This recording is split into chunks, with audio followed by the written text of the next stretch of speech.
Hollywood has seen its share of divas, meltdowns, and epic rebrands, but almost never a moment when America's eternal sweetheart, Drew Barrymore, quietly stepped back and let the cameras keep rolling. That's exactly what happened when Meghan Markle slid onto Drew's sunny set, perfume-polished and smiling like a queen without a throne. For 30 heartbeats, it felt like a perfect match. The comeback kid who beat childhood fame teaming up with the fresh start Duchess, now selling wellness and wine. Then the air changed. Drew's grin stiffened. Crew members exchanged those looks only insiders understand. Looks that say, we've got a problem the audience can't see yet. Whispers spread that Meghan had demanded royal-style treatment, titles and all, inside a studio famous for offering hugs, not curtsies. Viewers didn't catch every tense second, but they felt it. Comments exploded. Why does this vibe feel off? Did Drew just get ghosted on her own couch? And here's the real headline. When Drew Barrymore, the poster child for second chances, silently backs away from you, Hollywood hears it louder than any public cancellation. One afternoon taping turned into a whisper campaign that now threatens every deal Meghan thought was in the bag. Because in Los Angeles, kindness is currency and attitude is recession. Stick around because the fallout from that single awkward sit-down is already ricocheting through boardrooms, production offices, and wine aisle memes, and it might just mark the moment Tinseltown decided the Duchess isn't worth the drama. Meghan swept onto the Drew Barrymore Show like a brand new fragrance launch. Silky smile, perfect posture, every hair positioned to whisper, upgrade. She was deep into her Montecito makeover, selling a fresh vision of herself as America's next wellness oracle. Part Duchess, part lifestyle mogul, all meticulously packaged. Drew greeted her the only way Drew knows how. Open arms, sparkly eyes, bubbling over with that trademark Barrymore warmth that disarms even the iciest A-listers. For a fleeting moment, the set felt as light as a Sunday brunch in Malibu. 2 women, 2 comeback stories, and all the possibility in the world swirling between the cameras and bouquet-scented stage lights. But behind the scenes, production staff were already clocking subtle hints that this wouldn't be an ordinary sit-down. Meghan's rider had arrived 3 pages longer than most rock bands.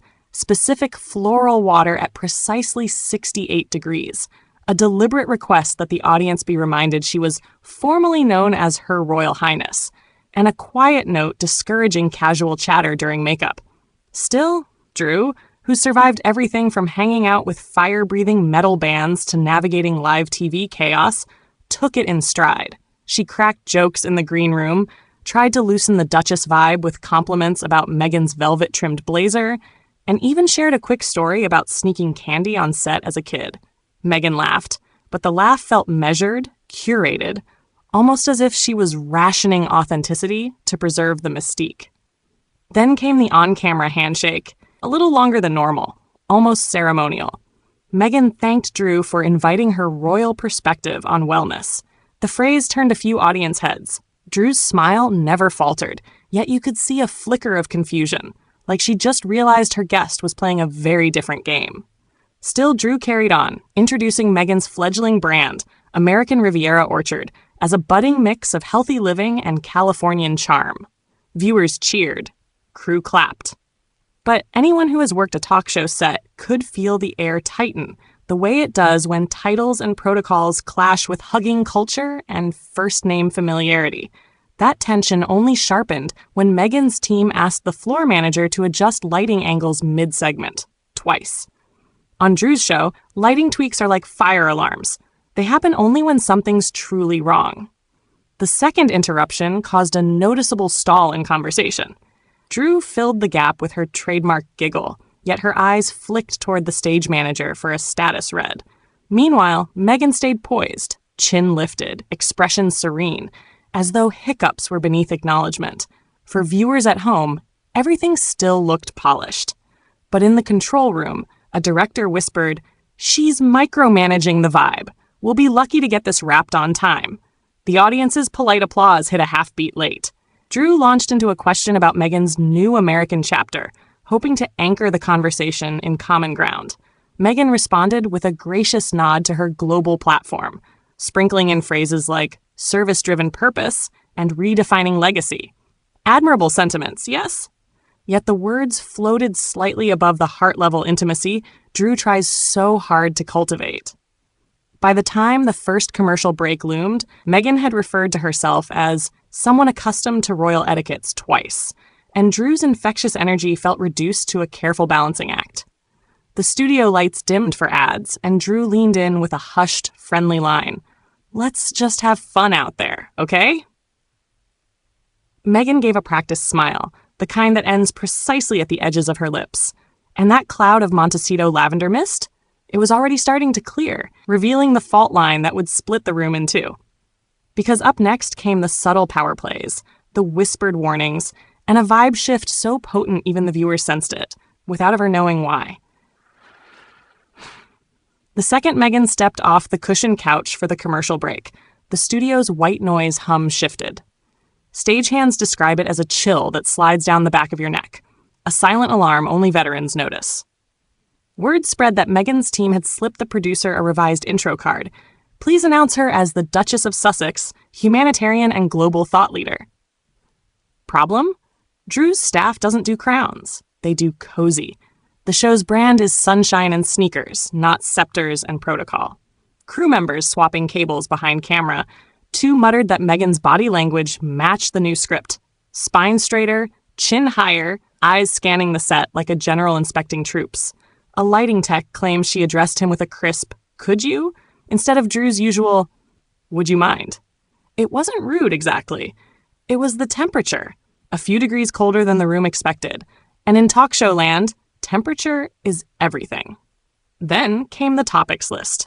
According to a floor manager, Meghan's assistant quietly struck anything hinting at Harry's memoir backlash, Spotify's abrupt exit, or her lawsuit Megxit nickname.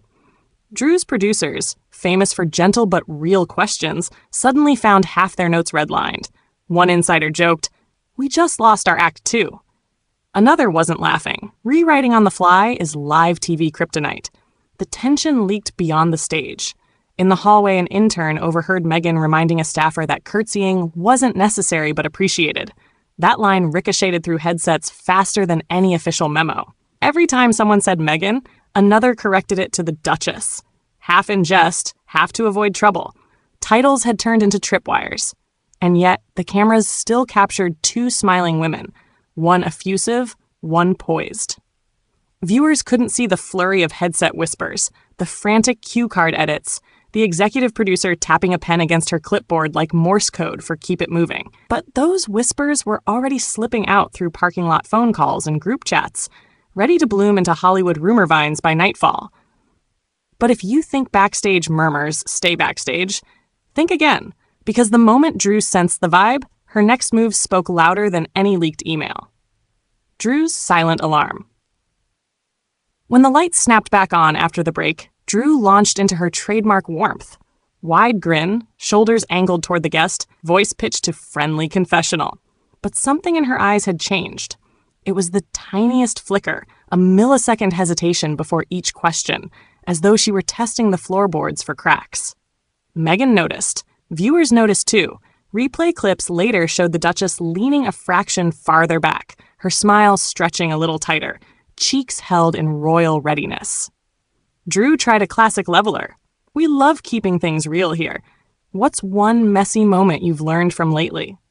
The studio expected a relatable anecdote about toddler chaos or cookbook disasters. Meghan offered polished wisdom instead, how learning to honor the sacredness of titles had shaped her outlook.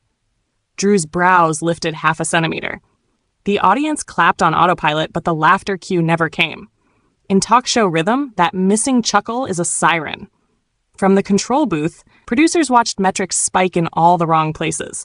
Engagement lights, those tiny signals tracking crowd energy, flickered amber instead of green. Drew pivoted, pulling out a handwritten card, a quick-fire segment called Barrymore Bingo, usually a sure thing to loosen guests. She invited Meghan to pick a random prompt. Meghan chose favorite cheap thrill. Silence. She finally answered, stargazing over our Montecito estate. Drew's smile froze for 2 beats too long, enough for armchair analysts on Twitter to start screen grabbing. Within minutes, #Drew reaction was trending. Comments poured in. Why does Drew look like she smelled bad sushi? Meghan missed the vibe memo. Memesters looped Drew's micro-eye twinkle into GIFs captioned, "Abort mission." The segment wasn't a flop, but it felt off. And Drew knows off better than anyone. She's built a career reading rooms, salvaging awkward silences with self-deprecating charm. This time she chose restraint. No playful tease, no gentle ribbing, just a graceful segue to the next topic. That restraint spoke volumes. By show's end, Drew thanked Meghan, but skipped her usual after-interview glow. No whirl around the set, no post-taping selfie blast to Instagram. Instead, she offered a quick hug, whispered something the boom mic couldn't catch, and exited stage right before the applause even faded. Crew members say she headed straight to the production office, door closing with the soft authority of someone quietly drawing a line. And Hollywood heard the click, because when the industry's friendliest host pulls back her sunshine, insiders scramble to decode the shadow that follows.